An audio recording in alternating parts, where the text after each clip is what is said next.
Okay, so this is Ilo Nishmat, Yaakov Beinish, it hurts, and for all other people who passed away recently, and for all Cholim of Klal Yisrael, for a speedy refuah shlema.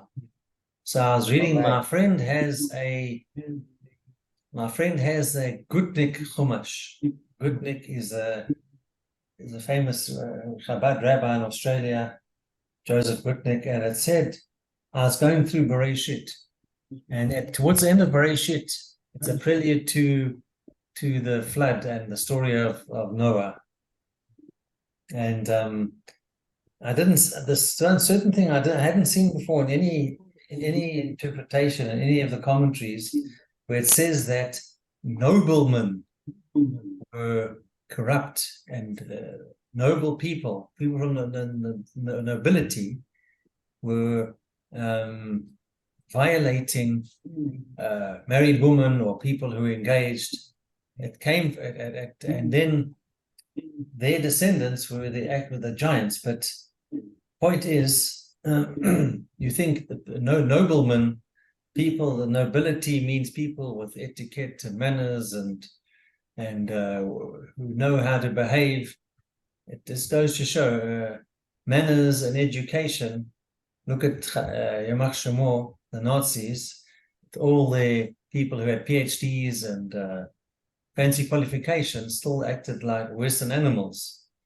And so it doesn't mean that if somebody has an education or is very educated, doesn't mean he's going to have morals and will do the right thing. So we mustn't be, I mean, it's good to be impressed by people who have fancy qualifications and academic careers, but it doesn't mean that these are people who should be put on a pedestal. Well, I'll give you a good example. From my understanding, is Plato. You know Plato, one of those famous Greek philosophers. Yeah. Yeah. So if I've got the story right, he was basically like on the same level as Moshe Rabbeinu, from my understanding, but he was an alcoholic. So, more or less that level. So that type of level. But he was an alcoholic. So every day he worked like an animal, like Moshe Rabbeinu. But when it came to the evenings, he would get completely pissed out of his mind, hang around with obviously the most rotten of women, and then get half naked and shower inside the what's it called, in the fountains. He'll jump around the fountains in Rome. So I'm just saying, or in Greece or wherever they were. So I'm just saying that these doctors and lawyers, and if you have no morals, if you don't have that right, doesn't matter what a genius you are. Even that other one was a genius, the one that cursed us. I think he was supposed to be Bilam. Bilam cursed us, and he was supposed to be also Moshe Rabbeinu's level. And because of his bad midot and various other things, he messed up completely, Anyway, listen, Kevin, I just wanted to tell you something quickly. I just came from a bris now, and I think it was your cousins. I think it was Markovitz. Yes. Did they just have a grandson? They had a few symptoms, yes. Yeah.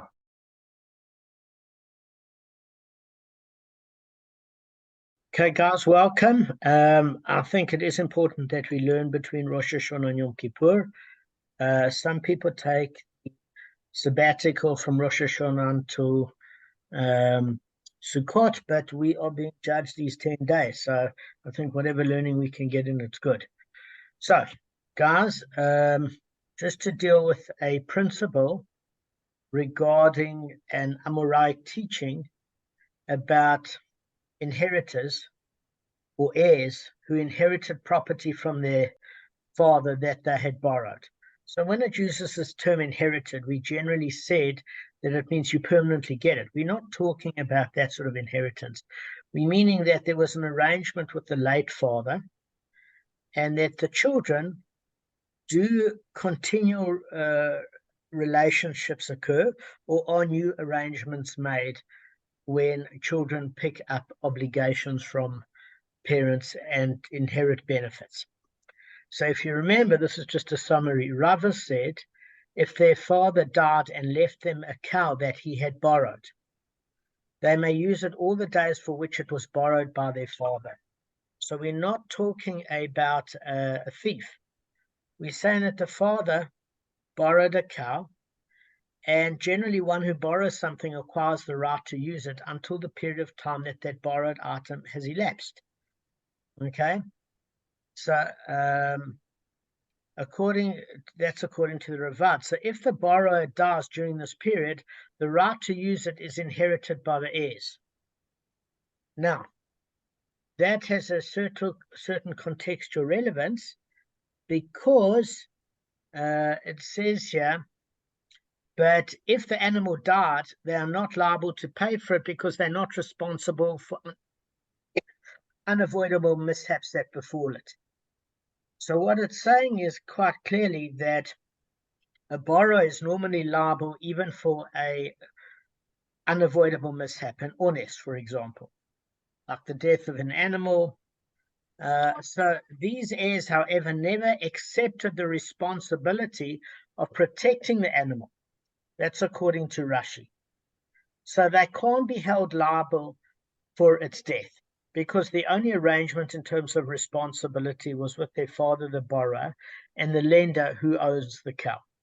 The Rosh doesn't agree with Rashi, and the Rosh Sounds a bit unfair. Can I just make a comment? It sounds very unfair, because it sounds like you get all the benefits but none of the consequences when things go wrong. That sounds a bit a bit unfair. So that's exactly the point. Is that the Rosh would agree with Gavin, or should I Because you say can be irresponsible with it. There's no need to be responsible, because there's no consequences if you're irresponsible. Absolutely.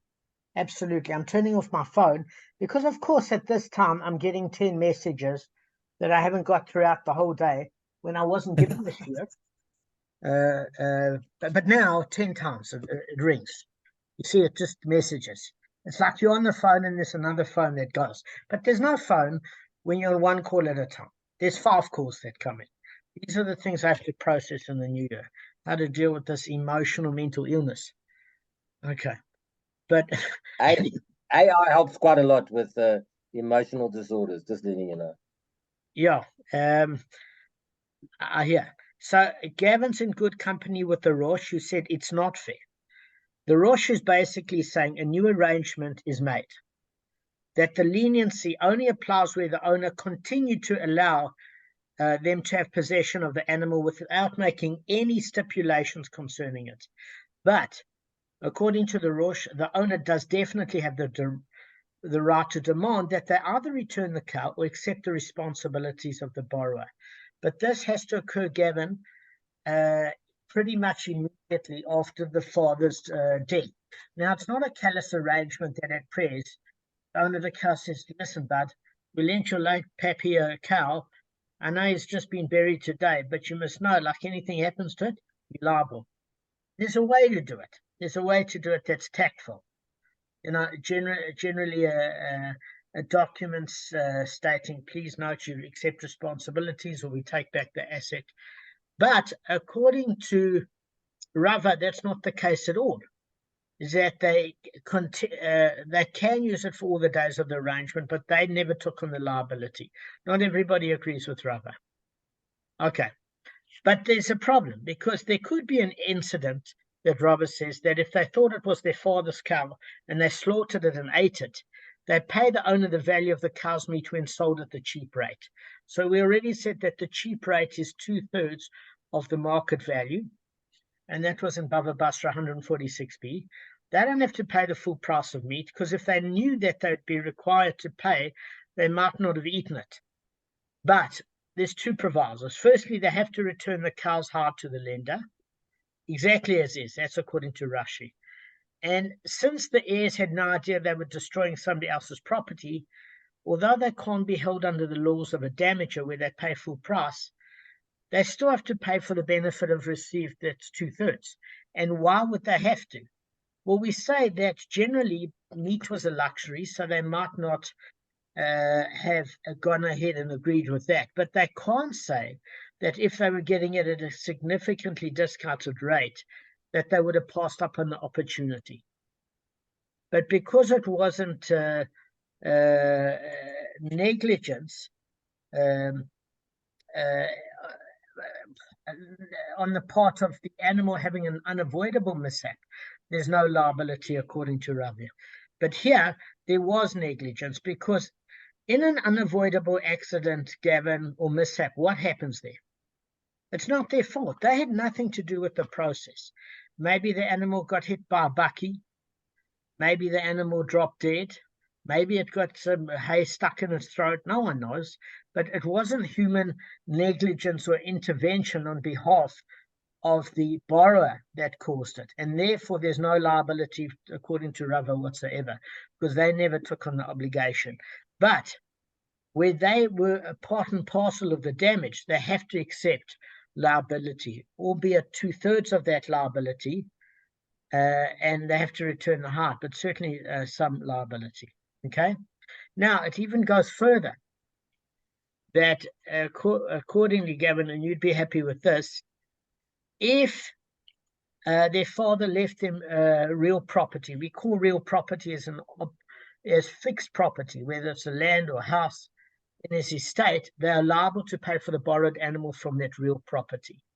In other words, the Gemara is going to proceed to explain whether that clause refers to the first part of Rava's ruling, which exempts them in the event of unavoidable mishaps, or the next part, which states that they slaughtered the cow and ate it and they only pay the cheap rate. So we don't know with that ambiguous statement about paying for real property. Do they have to pay for that if there's an unavoidable mishap? And in a certain way, they take on the obligation whether they agree to it or not.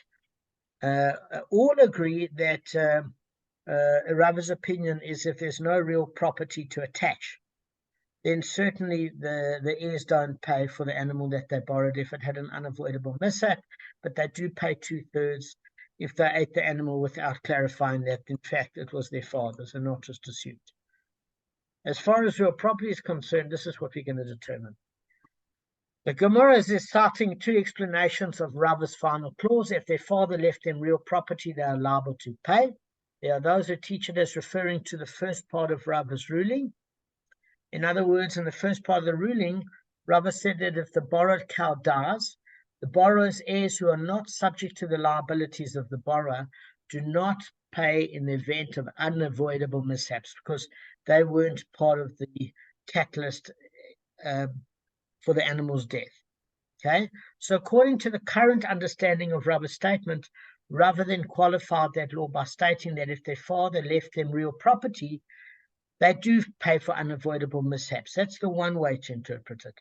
So although they didn't borrow the animal themselves and are not personally liable for it, the father's liability was created in his lifetime, guys, because he created the lien on his real property. In other words, he turned around and said, I'm taking responsibility for the animal, and in the event of his death, the lien was created on his fixed property, and even after he dies, that possessions can be transferred for his debts. And since they technically are transferred to the heirs, the lender still has first rights to seize the real property to satisfy their father's obligation up until that amount. So under this approach, Rava evidently holds that a borrower's liability to pay for unavoidable mishaps is actually incurred not at the time of the mishap. This is where the crux of the issue is. But when the father borrowed the animal in the first place, so at that point he undertook to either return the animal, or if it becomes unreturnable, pay its cash value. So in our case, therefore, the father had already become liable for any unavoidable mishaps when he took possession of the cow. And a lien for that liability took effect on his real or fixed property at the time. So although the mishap occurred after his death, at which case he could no longer become liable, and the kids technically wouldn't be liable because they never took on the obligation, the father, still in his lifetime, obligated himself, and therefore the lender may collect payment from his real property, because that property was mortgaged in the father's lifetime when he borrowed the animal. So far, do you feel better with it, Gav? Yeah. So that's one opinion, and the people that teach it is referring to the latter part of his ruling. So what are we saying there is that in the latter part of the ruling, Rava said that if the heir slaughtered the cow and ate its meat, thinking that it belonged to their father, if there's no fixed property, they need pay the lender only the value of the meat at the cheap rate, which is 2/3 of the value. So that's according to the Gemara's present approach. But Rava said that if the father left them real property, they must pay the full market value. So by virtue of inheriting the father's real property, they take his place because it was an asset that belonged to the father. It's not a borrowed asset, it's a fixed asset. And as such, guys, they're liable to pay in full from the fixed property should they eat or otherwise harm the animal that he borrowed. That's according to Rashi. So Rav Moshe Kazitz explains Rashi and says, listen, there's another reason. The act of slaughtering the animal can be attributed to the father. In what way? Insofar as they would not have done that deed, guys, unless they thought that the animal belonged to their father and that they inherited it from him. So since they assume the place of the father, the slaughtering of the animal can be viewed as though it was done by the father himself. So the payment may therefore be collected from the father's estate. So in other words, even if the father damaged an object that he borrowed, then obviously he'd have to pay for it. So that's in contrast to the former case where the animal died without any action on their part. And its death had nothing to do with their status as the father's heirs. In that case, therefore, the lender may not collect from the father's estate unless it became mortgaged for that exact purpose in the father's lifetime. You get what I'm saying. So it would have had to have been arranged at that time. Other Rishonim say, listen, there's a slightly different explanation of Rava. They blame the father. Guys, why do you think they blame the father? Why must the heirs pay full compensation where they slaughtered the animal thinking it was their father's? The father wasn't transparent with them and he stole it. No, we're not Well, he talking didn't steal about it, yeah. the case of theft. He lent it. He's got a lien on it. Sorry. No, I'm getting mixed up. I'm tired. Sorry, there's a lien on this property. The father obviously didn't tell the kids.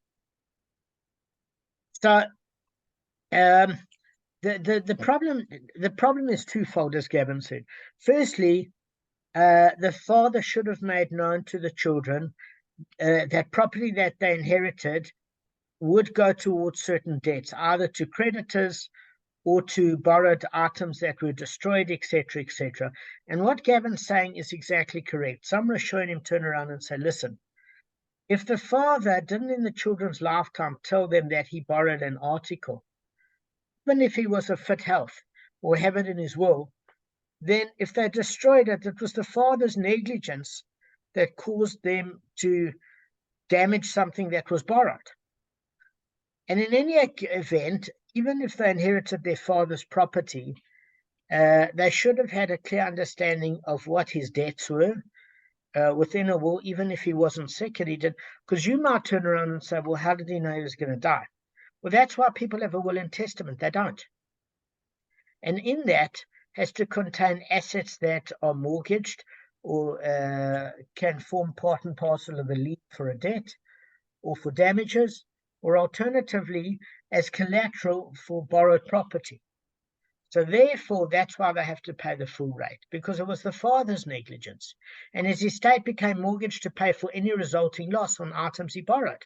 So consequently, when they slaughtered the animal, which was an act that resulted from the father's negligence, the lender may collect from the mortgaged property. Okay.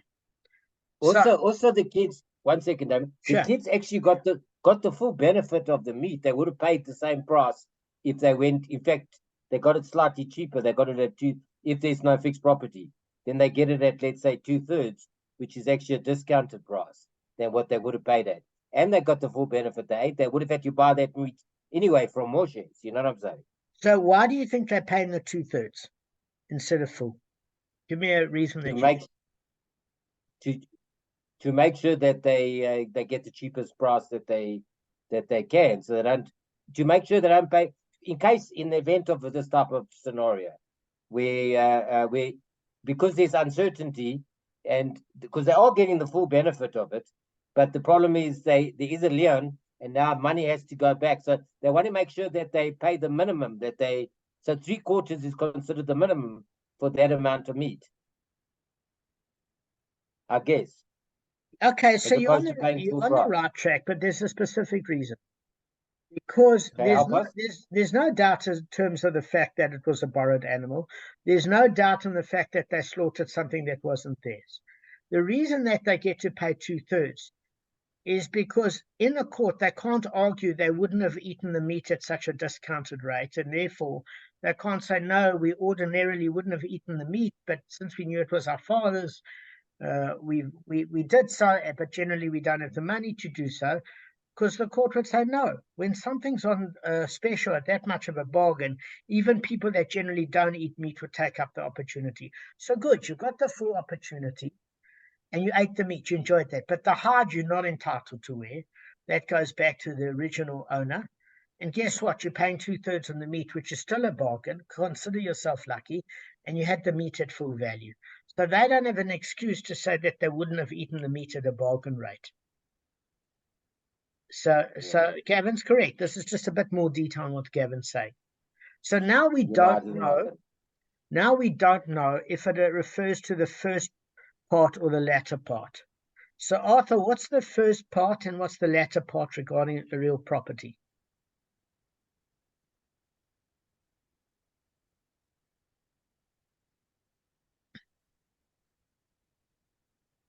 Yeah. No idea. Now, what do you mean, mate? Okay. The first part is probably the borrowing of it, of the father. And the second part is, whoops, we ate the meat. The first part is what? Borrowing the father passing away is the first part of the property when it was a loan. It was borrowed to him. Okay, and the second part is when they didn't know it was a father's one and they ate it. No, not really. Okay, I don't think it. I'm just taking a stab. Okay. You're talking about the status of the property, whatever real property is, like land, something substantial, like immovable property. Are you talking about the property part? Okay. No, guys, I'm not. I'm saying very clearly there are two cases. The first part discusses a case where the animal died on its own from an unavoidable mishap, an honest. Now, there was no human intervention. Their father borrowed Bessie the cow. They got benefits and inherited Bessie the cow on loan, and they've got another 2 years to go. The father borrowed it for 3 years. Father lived for a year. They've got it for another 2 years. Bessie the cow got hit by a bucky one day. Bessie the cow was chewing on some grass and so got stuck in her throat. Boom. Bessie the cow is no longer. No human intervention. Animal dropped dead. Rava says kids don't have to pay. There wasn't human intervention, and they never agreed to be culpable for the animal. The Rosh turns around and says it doesn't make sense because the owner is entitled to not put himself at risk, as Gavin said, and therefore he can turn around and say, listen, guys, if you want to continually borrow the animal on the terms of your father the remaining 2 years, then you have to take on the same obligations as your father had, that if anything happens to the animal, like an unavoidable mishap, you're to pay for it. So Rava's first clause is saying no payment for the heirs for even an unavoidable mishap, because they never took on the obligation. Rava's second statement is that if they shechted and ate the cow that they had inherited, which was actually borrowed to their father, and they thought that it belonged to their father as an asset, they have to pay 2/3 of the value of the meat at the market, at the cheaper than market rate, and basically they have to return the hide to the owner. Okay, and that's the second part of the statement. Now, if there is real property, fixed property like land or a house, etc., they are to pay full price for the meat. And according to some opinions, we want to know, does it apply to the first statement as well? In other words, do they now have to pay an unavoidable mishap because of the real property? So what implication does that have, Arthur? Is that it's not being taken away from the children.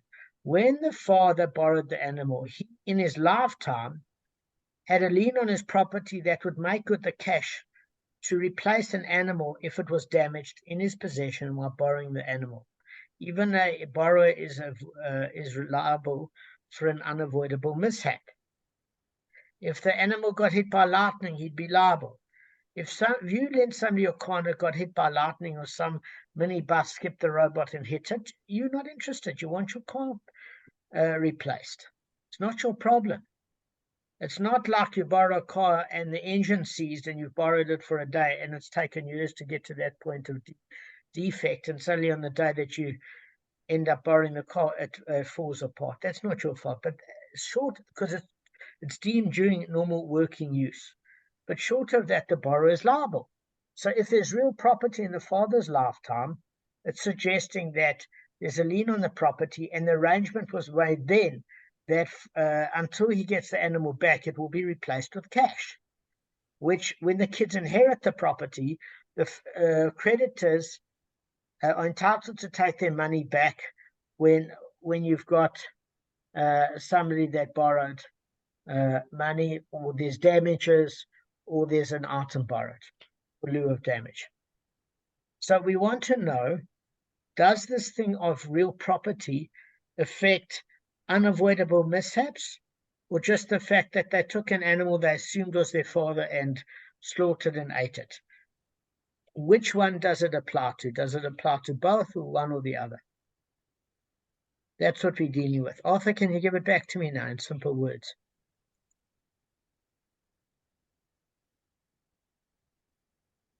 Yeah, so basically, let me try some words.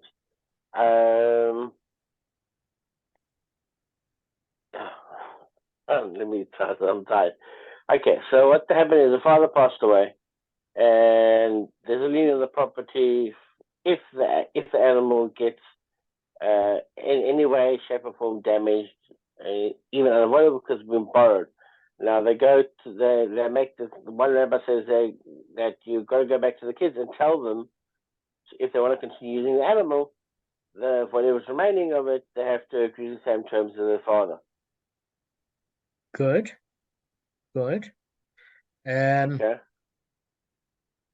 Okay, so we are saying that this issue of real property, does it apply to the case of an unavoidable mishap, or does it apply when they were involved with the animal's death as part of the process and not it just happened to be in their possession? Does it apply to both? Does it apply to only the case when it's the animal was slaughtered and eaten, that there's full payment from real property, or does it apply to the case of unavoidable mishaps? That's what we're asking. Depends. Depends on what? We're going to see now. I can try help. I think Okay, Arthur, continue. I think it should. I think personally, it should apply to everything because it's a borrowed item, and a borrowed item carries a much higher thing than a one that's paid for. That's my personal opinion. Good. What's your opinion, Gav? Okay, so I'll give you my 2 cents. I hope I'm following. I'm trying to. So my 2 cents is that if the animal if the animal is slaughtered, right, and eaten, in that particular case, they're responsible only for the 2/3, and in that particular case, that is considered. What did you say? What was the wording you used? Then it is a what's the wording you used? What do you mean? Human intervention in terms of the death process? No, not human intervention. It's a bargain. It's a bargain for a meat in which anybody would eat it at that. No, I'm not talking about the meat part. You said that remember I said to you maybe Just give me that question again, and then I'll answer properly. I've got a good idea. Just give me that question again. Remember, I said to you maybe. You said, when is in which case is it what? What were you asking again? What I was saying is, in the case of where the father had fixed property, where they have to pay the full value back to the owner of the borrowed animal, does it apply to the first case when there was an unavoidable mishap to the animal? Does it happen in the second case where they slaughtered and ate it, or does it happen to both? So it happens to both, but it only happens to the case of the lender if the lender goes, not the lender, the lender. The lender has to reset up a new contract in order for it to apply. Otherwise, they're not responsible. So otherwise you won't get any money, because then they're not responsible for unavoidable. And in the case of the meat, it's always unavoidable, because they didn't know. Because otherwise, if the owner would have approached them, they would have known. So if they didn't know, then they're liable for the 2/3. Okay, so let me see if I understand what you're saying. You're saying in certain ways the owner is responsible for both, not just the father, because he should have approached them. Is that what you're saying? And therefore he bears some responsibility. Yeah, the owner, if the owner didn't approach the kids and amend the contract, no, then it's the owner's problem. Then it's the owner's problem. This is not slaughtering of the meat. This is when there's an unavoidable accident that happens to the animal, like lightning or something. But if he changed the terms of the contract, then the kids are responsible for an unavoidable accident. But now, when it comes to the meat, there's no need for there is no contract. Well, there might be a contract. There is actually a contract, but there's no need to amend the contract for the eating of the meat. I think regardless, because the owner's not going to approach you on that. Because if he had approached you, you'd know that it's not stolen. You'll know that it's that there's a lien on it, and you can't just eat it, and it doesn't belong to the father. In which case, they'd be fully responsible. But because the owner never approached the kids, and they didn't know that the animal was borrowed, and they went and slaughtered it, because they didn't know about it, they're only responsible for 2/3, not the full amount. That's it. So are you saying that in the second case, the original owner of the cow wouldn't dream they'd slaughter Betsy and Ito, wouldn't dream in their right mind that they would do something that stupid, and therefore they'd have to pay? He wouldn't No, dream. well, I think no, I don't know. It can happen. I think he's pretty stupid. He should have gone to tell them that it's one of his animals. I would. So, All right, so to make sure they're responsible for anything, including the slaughtering, because people can slaughter. So I think that the owner is very much responsible for all these incidents. Okay, firstly, let's put one or two scenarios forward. Unless he's done his job, unless he's revised the contract, then he's off the hook. Let's put one or two things forward.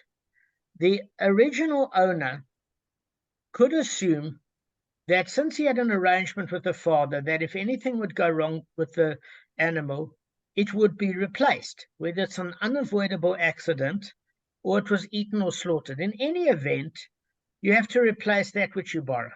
It's a given rule. It's not for the owner to go to the children.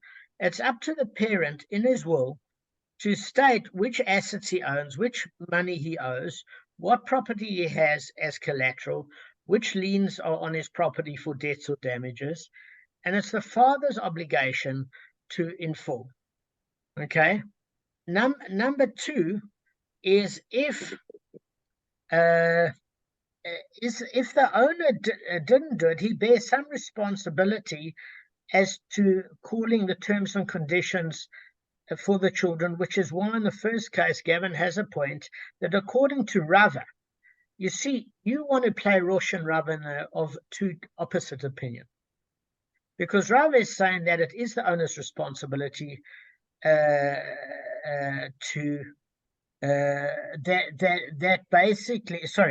Rosh is saying that it's the owner's responsibility because he should, I'm going to come to you now, Kevin, is because he should have come up to the children and said, listen, you can use the animal, you have to re-agree to the terms and conditions.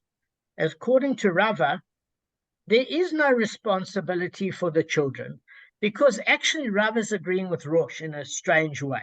Because Rava is saying that, I'm going to come to you now, Kabb, is that the reason why the children are not responsible for unavoidable mishaps is because the owner should have come up to them and said that the arrangement shouldn't continue. He said if he didn't, then it comes up. But I think they both agree on the same point. Rava didn't say that the arrangement can't, the terms and conditions have to be continue. A borrowed item isn't borrowed unconditionally. So let's just say at the end of the day that for sure that the Gemara sees, no matter which opinion, that if it didn't come to an untimely end on its own, the animal, but there was human negligence and interference in the animal's death, for sure the children are liable for that. There's no question. Whether it's 2/3 or the full amount, there's definitely bigger liability for that than just the cow meeting with the accident that happens to be under the children's care. That's for sure. Kev, what were you going to ask before we clarify? Just an idea.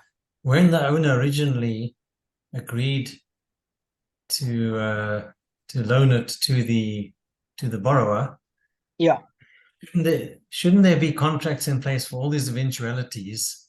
And if everything's written in contractual form and agreed to, and even if the guy may die, and if there's a unavoidable mishap, everything should be in black and white. And if the father of the heirs died, they should be aware of their rights and responsibilities. Well, that's exactly what Rav is saying, is that at the end of the day, if the owner, when he borrowed it to the father, didn't have it in the contract and an unavoidable mishap, he loses. So yes, the owner does bear responsibility. According to the Rosh, he had an arrangement with the father, and the father was in good young health. He didn't expect the father to die prematurely in a train accident.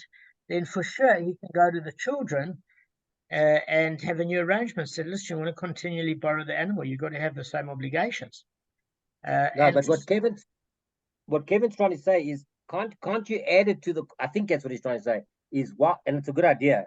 Is why can't the owner, when he actually sets up that contract, incorporate the kids and say, in the event of you, the lender, which is the father, dying, then it automatically all the roles and responsibilities pass on directly to the heirs, which is his children. I think that's what Kevin's saying. Every single there's a difference eventuality, between every single eventuality, There's a difference so that between, everyone's covered and knows. I agree with you, but there's two different laws that prevail in a country. The one is civil law, and the other one is contractual law. So, for example, if contractual law contravenes civil law, contractual law falls away. In other words, if you have a contract with somebody that you're going to pay them below minimum wage, and you go to the CCMA and you say, but the employee signed to that, the CCMA will clock you and take you to the cleaners, because your contract cannot be in breach of civil law. It has to be within the confines of civil law. So I agree with Kevin 100%. Kevin, do you have a will, for example? Yes.